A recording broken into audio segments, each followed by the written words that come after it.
আমি এইবার ওই ভূত চক্রের দিকে চাইলাম। ভূত চক্রের রেখাগুলো উজ্জ্বল হয়ে আলো উদ্ভাসিত করেছে। দেখলাম যে একটা অবয়ব আমার সামনে দাঁড়িয়ে আছে।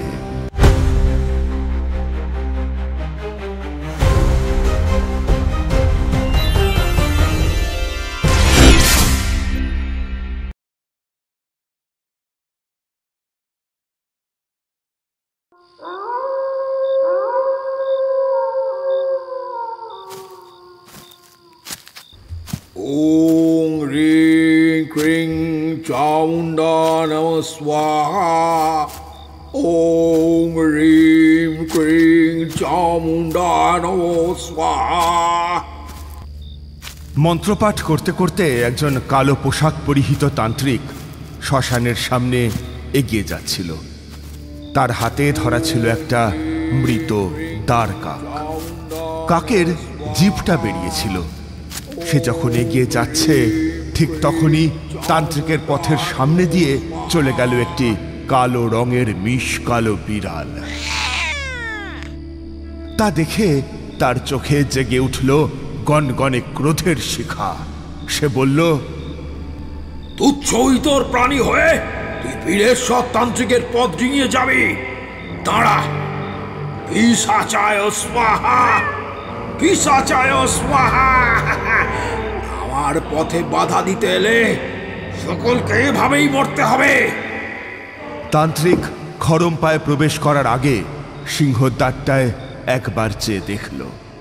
সেখানে লেখা বড় বড় লাল হরফে, ধ্যান ক্ষেত্র মহাশ্মশান।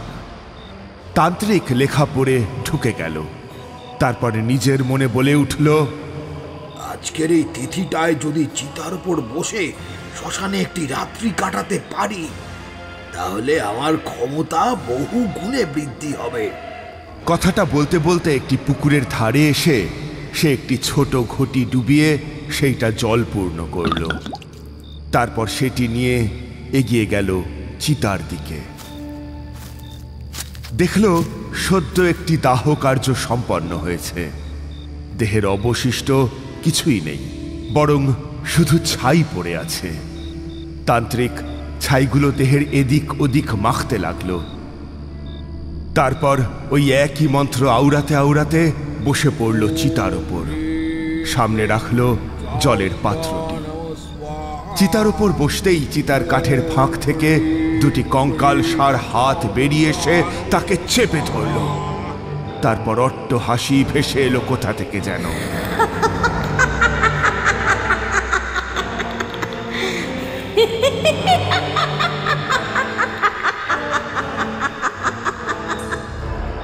কেউ যেন অতীব খোনা কণ্ঠে বলল,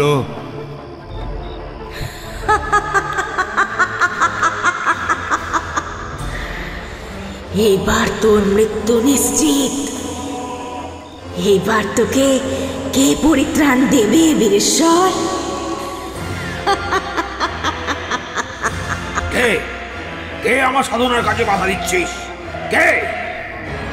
এবার উত্তপ্ত হয়ে উঠল চিতাটি, কিন্তু তান্ত্রিকের নড়বার উপায় নেই।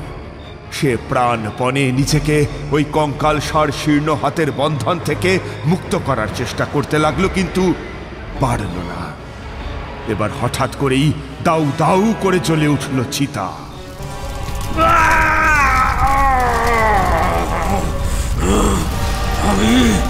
আমি ফিরে আসবো, আসবই।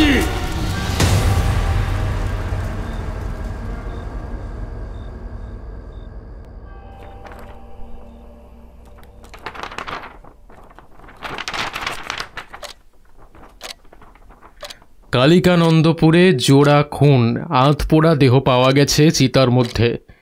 জীবন্ত পুড়িয়ে হত্যা করেছে এক শ্মশানবাসী ভণ্ড তান্ত্রিক। বাবারে, কি সাংঘাতিক! আচ্ছা ঠাকুরমশাই, এই তান্ত্রিকরা কেন মানুষ খুন করে বলুন তো? ঠাকুরমশাই একটা পাসিং শো ধরালেন। তারপর বললেন, যেসব তান্ত্রিক নিম্নরুচির সাধনা করে তাদের অপদেবতাকে তুষ্ট করতে অনেক সময় কিছু উপাদান প্রয়োজন হয়, যা ছাড়া তাদের সাধনা সম্পূর্ণ হয় না। আপনি যে এত জোর দিয়ে কথাটা বললেন, তার মানে আপনার কোনো একটা অভিজ্ঞতা আছে, তাই তো? আছে।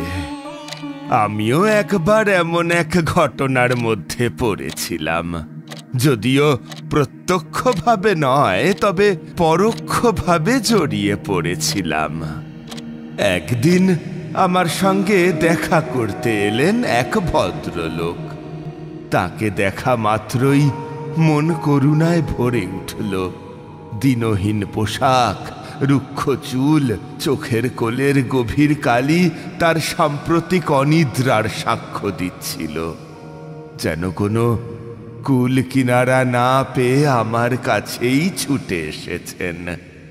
আমার বাড়ি দেখা মাত্রই বলে উঠলেন, ঠাকুর, আমার ছেলেটাকে খুঁজে দিতে পারবেন? ভদ্রলোক তারপর 2 হাত জোর করে প্রণাম করলেন। আমি তাড়াতাড়ি তার হাত ধরে বললাম, এ কি করছেন? আপনি তো বয়সে আমার চাইতে বড়। আপনি যদি আমাকে প্রণাম করেন তাহলে তো আমার পাপ হবে। আসুন, আসুন। ঠাকুরমশাই, আমি এসেছি অনেক দূর থেকে। একটা খারাপ সংবাদ আছে। আমার ছেলে অগ্নিভ বোধহয় উন্মাদ হয়ে গেছে ঠাকুরমশাই। কেন, কি হয়েছে তার? ডাক্তার দেখিয়েছেন? ও ডাক্তার দেখিয়ে কোনো লাভ হয়নি। কম খরচ তো আর করলাম না। আমাদের থাকার মধ্যে পৈতৃক সম্পত্তি ভিটে এবং আমার বড়সড় একটা বাগান আছে ঠাকুরমশাই, যেখানে আম কাঁঠালের গাছের পাশাপাশি টমেটো, লঙ্কা, লাউয়ের মাচাও আছে খানিক। এককালে আমরা সচ্ছল ছিলাম, কিন্তু এখন অবস্থা অনেক পড়ে গিয়েছে। তবে এই গাছে ফলন বেশ ভালোই হয়, বুঝলেন, কিন্তু সুখ বেশি দিন স্থায়ী হলো কই। বুঝলেন, সেদিন সন্ধ্যায় দাওয়ায় বসে তামাক খেতে খেতে টমেটো গাছগুলোর দিকে আমি তাকিয়েছিলাম, কিন্তু তখনই চোখের পলকে সব গাছগুলো শুকিয়ে গেল। হারিকেন হাতে আমি এগিয়ে গিয়ে দেখি গাছগুলোর গায়ে কেউ যেন দলা দলা ছাই মাখিয়ে দিয়েছে ঠাকুরমশাই, আর সারা ঘরময় ছাই ছড়িয়েছিল, বুঝলেন। ব্যাপারটা আমার খুব একটা সুবিধে ঠেকল না, তাই ছেলের ঘরে গিয়ে দেখি সে ঘরে নেই। বাইরে এসে শুনি বাড়ির পেছন দিক থেকে মাটি কোপানোর শব্দ আসছে।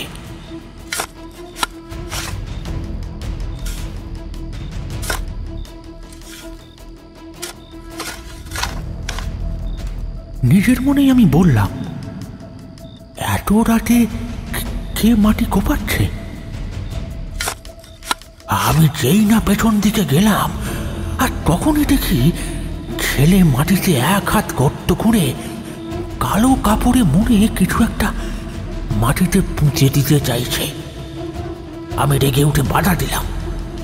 তখন সে ক্ষুব্ধ হয়ে বলল, বাবা, বাধা দিও না, এই কাজটা করতে দাও। আমি ওই মাটির কলসিটায় যেটায় কালো কাপড় মোড়া ছিল সেটা হাত থেকে কেড়ে নিলাম। তারপর কালো কাপড়টা খুলে সেটাকে ছুঁড়ে মারলাম মাটিতে। কি ছিল ওই কলসিতে? সেটার ভেতরে ছিল কিছু অতি পুরনো নরকরটি আর কিছু মৃত কাক। সেই দৃশ্য দেখে আমি ভয়ে শিউরে উঠেছিলাম ঠাকুরমশাই। তারপর খোকাকে চিৎকার করে জিজ্ঞাসা করলাম, এই ছেলে, তুই কি অপশক্তির সাধনা করছিস, হ্যাঁ? কিন্তু আমার কথায় ছেলের কোনো হেলদোল দেখা দিল না ঠাকুরমশাই। বাবা, কাজটা কিন্তু তুমি ঠিক করনি। আমি এর প্রতিশোধ নেব। তুমি আমার তান্ত্রিক ক্রিয়ায় বাধা দিয়েছ, এবার মরার জন্য প্রস্তুত হও। এখানেই তোমার নিথর দেহটা পড়ে থাকবে। ওরে খোকা, তুই এসব কি উদ্ভট কথা বলছিস বল দেখি? কার থেকে এইসব তন্ত্রক্রিয়া শিখলি? তুই তো এমন ছিলিস না ভাব। আর দেখ না, আমার এই শখের বাগানটা থেকে শুরু করে গাছগুলো যা ফল ছিল সব নষ্ট হয়ে যাচ্ছে।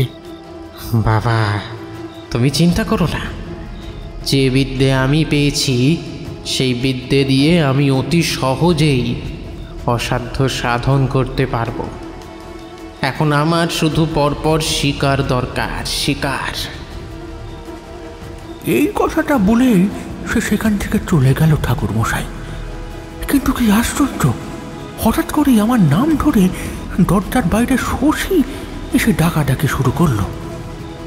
এই শশীকে? ঠাকুর মশাই, সে আমার গ্রামেই থাকে, আমার ছেলে তার ছেলের বন্ধু। আমি তার উত্তরে সাড়া দিয়ে এগিয়ে গিয়ে দেখি সে কাঁদতে কাঁদতে ছুটে এসেছে আমার বাড়ি, বুঝলেন। আমি তার শোচনীয় অবস্থা দেখে সত্যি একটু অবাক হলাম। মনে মনে ভাবলাম যে এইভাবে সে চোখে জল ফেলছে কেন। ও গো মুকুন্দ, আমার ছেলেকে দেখেছো নাকি? তোমার ছেলে? কেন, সে কোথা গেল? তা যাওয়ার আগে তোমাকে কিছু বলে যায়নি? কাল রাত থেকে সে বাড়ি ফেরেনি। সে তো কালকে তোমার ছেলের ডাকেই সাড়া দিয়ে চলে গেছে, তাই আমি খোঁজ নিতে এলাম গো। কিন্তু আমার তো কিছু জানা নেই ভাই। আর খোকা কি অত রাতে তোমাদের বাড়ি গিয়েছিল? হ্যাঁ, কি সব উদ্ভট কথা বলছো? আমি তো শুতে যাওয়ার আগে দেখলাম সে নিজের ঘরে শুয়েছিল। না মুকুন্দ, আমার স্পষ্ট মনে আছে গতকাল রাত্রিবেলা আমি তোমার ছেলের গলা শুনেছি। আমি খোকার কথা শুনতে পাচ্ছিলাম। সে বলছিল, আরে অগ্নিভ, তুই এখানে? তুই কিভাবে ঘরের মধ্যে প্রবেশ করলি? আর তোর পরনের পোশাকের কি ছিঁড়ি? চলে আয় আমার সঙ্গে, তোকে ঘুরিয়ে আনবো একটা জায়গা থেকে। তুই আয়। এখন এই মাঝরাতে? জানিস না বাবা অনেক রাত্রি পর্যন্ত জেগে থাকেন। কালকে সকালে না হয়? না, তুই এক্ষুনি আসবি আমার সঙ্গে। তুই যদি না যাস তাহলে কিন্তু তোর বিপদ আছে। হয়তো কেউ রাতের বেলা এসে তোর গলা টিপে মেরে ফেলতে পারে। আমি এই সংবাদটা জেনেই বন্ধু হিসেবে তোকে পরিত্রাণের পথ দেখাতে এসেছি। আয়। কিন্তু ওই সময় আমি ধমক দিলাম খোকাকে। এই খোকা, তুই কি উন্মাদ হয়ে গেলি নাকি? না, তুই কার সঙ্গে আপন মনে কথা বলছিস? বাতি নিভিয়ে চুপ করে শুয়ে পড়, যা। ছেলে আমার বাধ্য শশী, সে তো জানোই, তাই সে আমার কথা শুনে শুয়ে পড়লো। আর ওই সময় প্রদীপটা তপ করে নিভে গেল, অথচ কোনো বাতাস কিন্তু বইছিল না ওই সময়। সেই সময় ভেজানো দরজাটা খুলে গেল আর বদ্ধ ঘরের ভিতর থেকে শ্মশানের গন্ধ ভেসে এসে আমার নাকে এসে ধাক্কা মারলো। তাই দেখে আমি চমকে উঠে বসে পড়লাম। মাথাটা ধরে এসেছিল আর চোখে নেমে এসেছিল ঘুমের আমেজ। আর কোনোভাবেই আমার পক্ষে দাঁড়িয়ে থাকাটা সম্ভব হলো না। তারপর কি হলো শশী? তারপর আমার আর কিছু মনে নেই। যখন ঘুম থেকে উঠলাম তখন অনেক বেলা হয়ে গিয়েছিল। তারপর ওই ঘরের ভিতরের দিকে তখন একদলা ছাই ছাড়া আর কিছুই আমার চোখে পড়ল না। একরাশ সাদা ছাই। দেখে মনে হচ্ছিল কেউ যেন কাউকে সদ্য দাহ করেছে ওই ঘরে। ভয় পেয়ে চিৎকার করে উঠলাম। বাড়িময় খুঁজতে খুঁজতে খোকার নাম ধরে ডাকলাম, খোকা, খোকা তুই কোথায় গেলি বাপ? কোথায় তুই? কিন্তু খোকাকে খুঁজে পেলাম না। তারপরে ছুটে এসেছি এইখানে।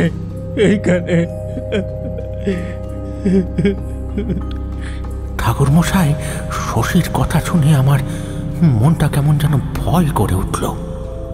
আমি বড় ভয় পেয়ে গেলাম। আমি শশীকে বসিয়ে রেখে চলে গেলাম ছেলের ঘরে। সেখানে গিয়েই দেখতে পেলাম যে সে নেই। তারপর আমরা দুজন গ্রামটা খুঁজতে লাগলাম, কিন্তু না, কোথাও পাওয়া গেল না, বুঝলেন। সেই থেকে শশীর ছেলেটাকে আর কোনোদিন খুঁজে পাইনি। আর আপনার ছেলের কি হয়েছিল? তাকে কেন বদ্ধ উন্মাদ বলছিলেন না? তা বলবো না? সে যে সর্বদা দেয়ালের দিকে তাকিয়ে বিড় করে যেত। তার সাথে কথা বলতে গেলে সে ক্ষেপে উঠত। এই কারণেই ছেলে আমার কাছে অসহ্য হয়ে উঠেছিল ঠাকুর মশাই। এবার বলি আসল কথা। একদিন রাতে আমি ঘুমিয়ে আছি, বুঝলেন, আর ঠিক সেই সময় আমার কানে ভেসে এলো একটা শব্দ।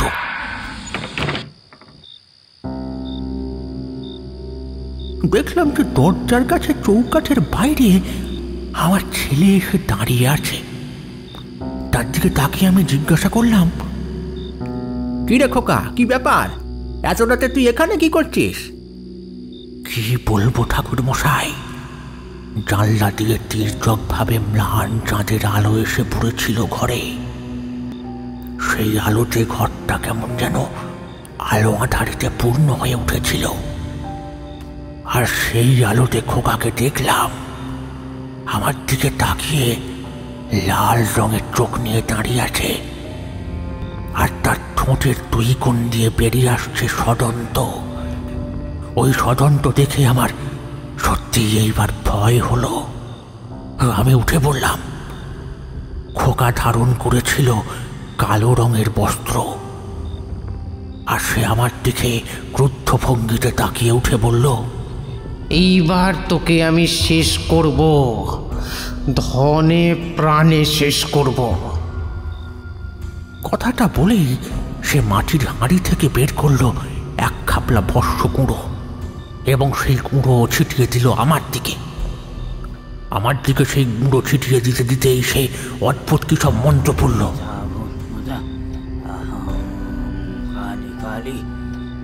আর মন্ত্র পড়ার সঙ্গে সঙ্গেই সেই গুঁড়োটা মাটির উপর পড়ে দাউ দাউ করে আগুন জ্বলে উঠল।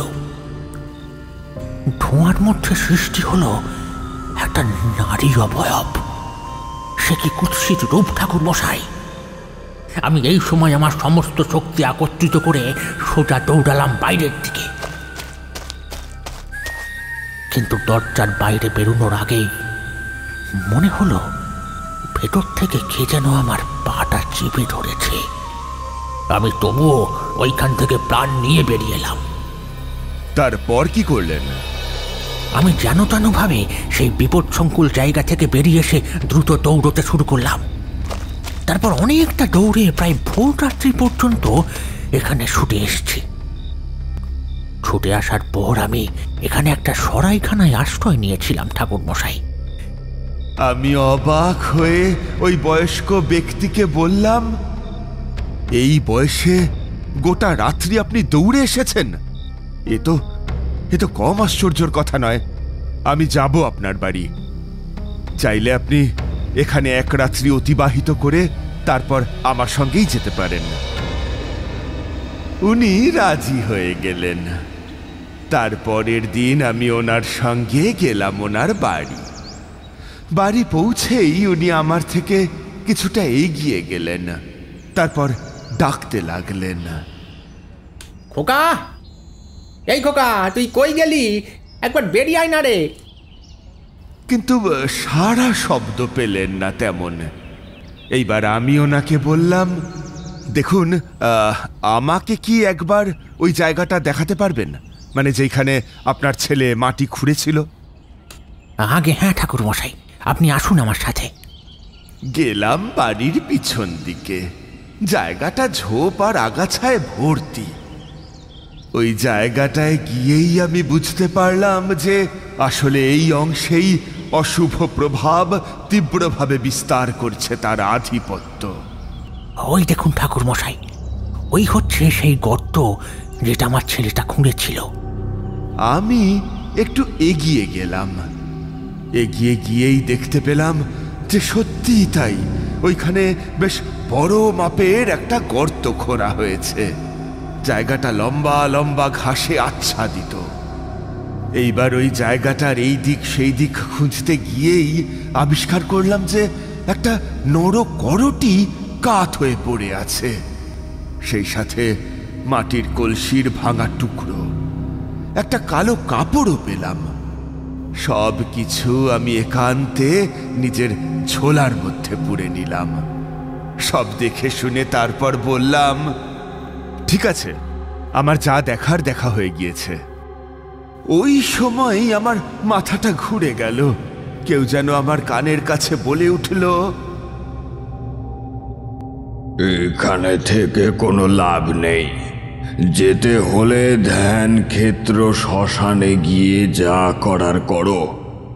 শুনে আমি চমকে উঠলাম। তারপর আমার মনে সন্দেহ দানা বাঁধতে শুরু করলো।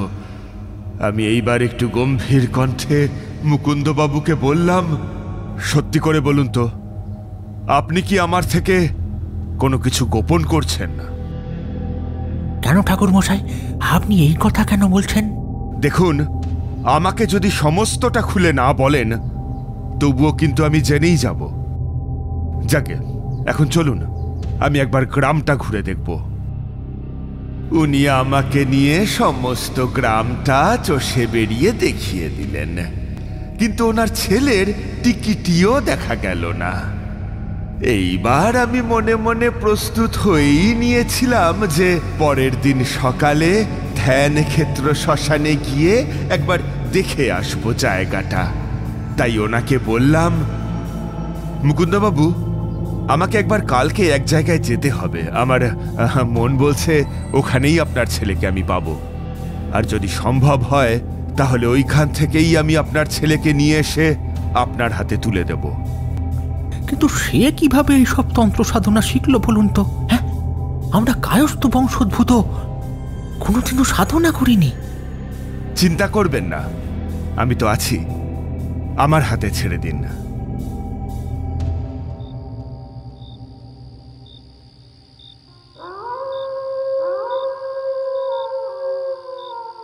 ওই দিন আমি রাতের দিকে গ্রামের ধারে একটা নির্জন নদীর ধারে একটা বটবৃক্ষের নিচে বসে পড়লাম। বসে পড়ে সামনে একটু আগুন করলাম। যেইখানে বসেছিলাম ওইখানে কেউ বড় একটা আসে না। তারপর আধার ছিল। যাই হোক, অন্ধকারে চোখ সয়ে যাচ্ছিল ধীরে ধীরে। আমি আগুন জ্বালিয়ে তারপর ভূত চক্র এঁকে নিলাম। ভূত চক্রে 4টে খোপ ছিল। ওই খোপে সর্ষের তেল, কাঁচা লঙ্কা, শ্মশানের চিতার ছাই একসাথে মিশিয়ে একটা মিশ্রণ তৈরি করে 4 জায়গায় রেখে দিলাম মন্ত্র পড়তে পড়তে। ওং ভূতেশ্বরায় নমঃ, ওং শ্মশানবাসী নমঃ। তারপর 1 খাপলা মাটি তুলে সেটা পিছনের দিকে ফেলে দিলাম গুচ্ছ মন্ত্র পড়তে পড়তে। ওই সময় অনুভব করলাম যে বাতাস ভীষণ ভারী হতে শুরু করেছে। আমার ওই বদ্ধ বাতাসে শ্বাসকষ্ট হচ্ছিল, কিন্তু কোনো উপায় নেই। ওই সময় আবার দেখলাম একটা গাছের ডাল ভেঙে পড়ল।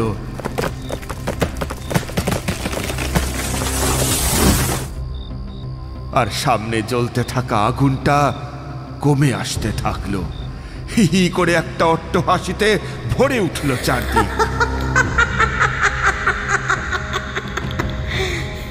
আমার সামনে রাখা ওই কুড়িয়ে পাওয়া কঙ্কালের মাথাটা এইবার মাটি থেকে অল্প শূন্যে উঠে পড়ল।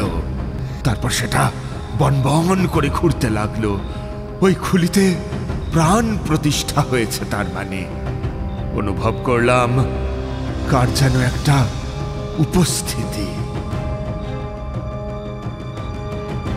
আমি এইবার ওই ভূত চক্রের দিকে চাইলাম। ভূত চক্রের রেখাগুলো উজ্জ্বল হয়ে আলো উদ্ভাসিত করেছে। দেখলাম যে একটা অবয়ব আমার সামনে দাঁড়িয়ে আছে। তার চোখ দুটি লাল রঙের। সে আমার দিকে তাকিয়ে বলে উঠল, ঠাকুর মশাই, আমার আত্মা শান্তি চায়। আপনি আমাকে উপায় বলুন। আপনি যদি আমাকে মুক্তি না দেন তাহলে যে আমার কষ্টের সীমা থাকবে না। বেঈমানটা আমাকে বন্ধুত্বের নামে ভুলিয়ে ভালিয়ে নিয়ে গিয়েছিল নির্জন জায়গায়। ওইখানে নিয়ে গিয়ে আমাকে কুপিয়ে হত্যা করলো। তারপর সে আমার কঙ্কালের খুলি নিয়ে সে আমার পরিবারের ওপর কালো জাদু করতে চাইল। ওই কারণে আমার প্রতিশোধ স্পৃহা জেগে উঠেছে। ঠিক আছে, আমি কালকে গিয়েই তোমার যাতে মুক্তি হয় সেই ব্যবস্থা করে দেব। এরপর ওই আত্মাটা চলে গেল। পরে আমি নিজের কাজে মগ্ন হলাম। অনেকক্ষণ ধরে ক্রিয়া চালিয়ে শেষমেশ ফিরে এলাম। তখন সবে ভোরের আলো ফুটে উঠেছে। ধ্যান ক্ষেত্র শ্মশানে যাওয়ার আগে আমি মুদি দোকান থেকে কিনে নিলাম বেশ কিছু চিড়ে মুড়ি। তাই নিয়ে আমি পায়ে হেঁটে রওনা দিলাম ওই শ্মশানের উদ্দেশ্যে। ছেলেটা তখনও বেপাত্তা ঠাকুরমশাই? হ্যাঁ, সে যে বেরিয়ে গিয়েছে তারপর আর তার দেখা নেই। ধ্যানক্ষেত্র শ্মশানটা ছিল গ্রামের থেকে বেশ কয়েক ঘন্টার হাঁটা পথ। হাঁটা পথে আমি চলতে অভ্যস্ত বলে আমার তেমন কোনো অসুবিধে হচ্ছিল না। যাই হোক, এগোচ্ছি। ওই সময়ই আকাশের দিকে তাকিয়ে দেখলাম যে কালো মেঘে ঢেকে গেছে আকাশ। খানিক বাদেই ছমছমিয়ে নেমে এলো বজ্র বিদ্যুৎ সহ মুষলধারে বৃষ্টি। কিছুই করার নেই, এগোতেই হবে। কিন্তু ওই সময়ই ঘটে গেল একটা কাণ্ড। কি দেখলেন? দেখলাম যে আমার সামনে একটা দেহধারী প্রেত মূর্তি জল ভেঙে এগিয়ে আসছে। মাত্র 15 মিনিট কেটেছিল আর তার মধ্যেই জল জমে গিয়েছিল মাঠে। ক্রমেই তার অবয়বটা আমার চোখে ধরা পড়ল। দেখলাম সদন্ত উঁচিয়ে একটা কেউ আমার দিকে এগিয়ে আসছে। তার হাতে মরচে পড়া একটা ধারালো অস্ত্র। ফিরে যে যাব সেই উপায়ও নেই। আমি শুরু করলাম গুরু মন্ত্র। ওম কামতারা মহাবিদ্যা ষোদশী ভুবনেশ্বরী ভৈরবী চিন্নমস্তিকা চ। গুরু মন্ত্র জপ করতে করতেই আমাকে ঘিরে ধরলো একটা আধ্যাত্মিক শক্তির অংশ, নীলাভ আলোর একটা বৃত্ত। আমি এইবার ওই দেহধারী প্রেতের দিকে তাকিয়ে রইলাম। আমার চোখ থেকে দুটি বেরিয়ে এলো, আর মনে হলো পুরো জল থই থই মাঠে কেউ যেন নৃত্য করে বেড়াচ্ছে। আর শুধু তাই নয়, ডুমরুর শব্দ ভেসে আসছিল কানে। আর আমি নিজের সাধন শক্তির গুণে হাতটা শূন্যে মেলে ধরতেই একটা ত্রিশূল আমার হাতে চলে এলো। ওই ত্রিশূলটাই আমি ছুঁড়ে মারলাম ওই দেহধারী প্রেতের দিকে। ত্রিশূলটা সোজা বিদ্ধ করলো তাকে। একটা প্রচন্ড চিৎকার ভেসে ছড়িয়ে পড়লো আকাশে বাতাসে। আমি এবার হাঁটু মুড়ে বসে পড়লাম। আর কাকে দেখলাম জানো?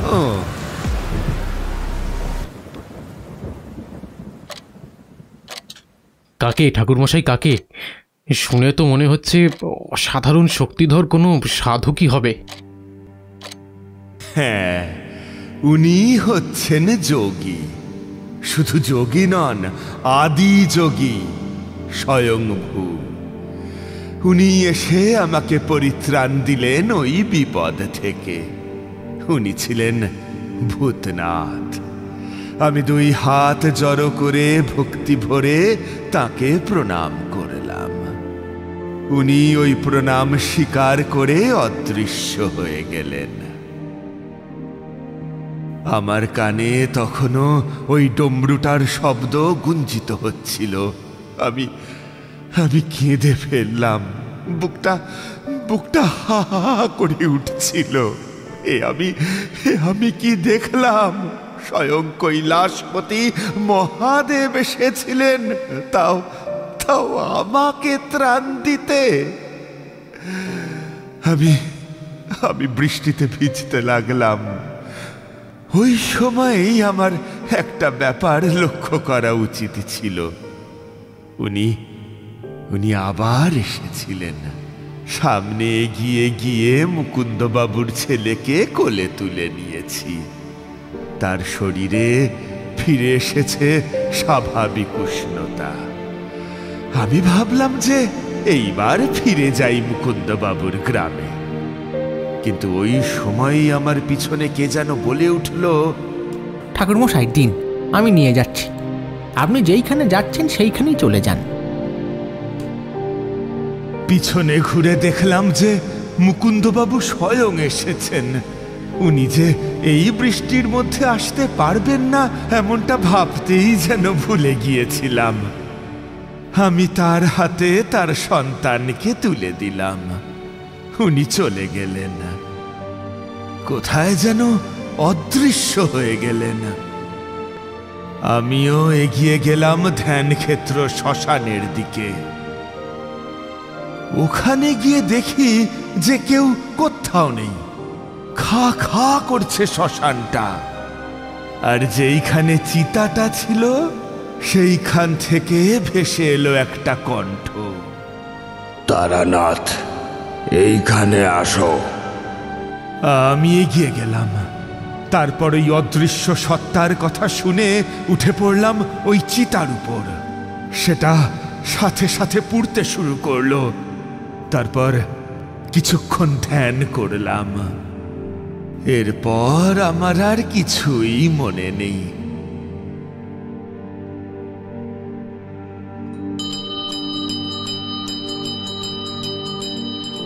জ্ঞান ফিরল ঘণ্টাধ্বনির শব্দ শুনে। ঘণ্টার ধ্বনি কানে আসতেই দেখলাম যে আমি একটা শিব মন্দিরে পড়ে আছি। সেখানে একজন সাধু এলেন, বেশ লম্বা, জটাজুটোধারী, পরনে গেরুয়া বসন। আমার দিকে তাকিয়ে আমাকে বললেন, কিছু খেয়েছো? সাধু দেখলেই আমার হাত দুটি এমনিতেই জড়ো হয়ে আসে বুকের উপর। আমি বিনীতভাবে বললাম, না সাধু বাবা, আমার কিচ্ছু খাওয়া হয়নি। আমাকে উনি মহাদেবের স্নান জল দিলেন। তারপর আমরা ওই মন্দির থেকে বেরিয়ে কিছুটা দূরেই একটা কচুরির দোকানে বসে জলযোগ সারলাম। তারপর উনি আমাকে অনেক কথা বললেন। ধ্যানক্ষেত্র শ্মশান অতীব পবিত্র স্থান। ওইখানে যে তান্ত্রিক অপশক্তির দ্বারা সাধনায় সিদ্ধি লাভ করতে চেয়েছিল তার অপঘাত মৃত্যু হয়েছে। সে তার গুরুর আদেশ অমান্য করে অন্য সাধনা করতে গিয়েই ওর চিতার আগুনে জ্বলে পুড়ে ছাই হয়ে যায়। ওই চিতা অতীব পবিত্র স্থান। সেখানেই অনেক সিদ্ধ সাধক বসেছিলেন। এইবার আমি উঠি। সাধুজি উঠে দাঁড়ালেন। আমি তখন হাত ধোয়ার জন্য জলের মগটা নেব বলে দোকানের ভিতরে গিয়েছিলাম। ফিরে এসে দেখি যে উনি নেই। অনেকবার ডাকাডাকি সত্ত্বেও তাকে আর খুঁজে পেলাম না। তাকে আর এই জীবনে কোনোদিন দেখতেও পাইনি। সেই ছিল ওনার সঙ্গে আমার প্রথম এবং শেষ দেখা। গল্প বলা শেষ করে ঠাকুরমশাই ছাইদানি রূপে ব্যবহৃত নারকেলের মালায় সিগারেটের অবশিষ্টটা গুজে দিলেন।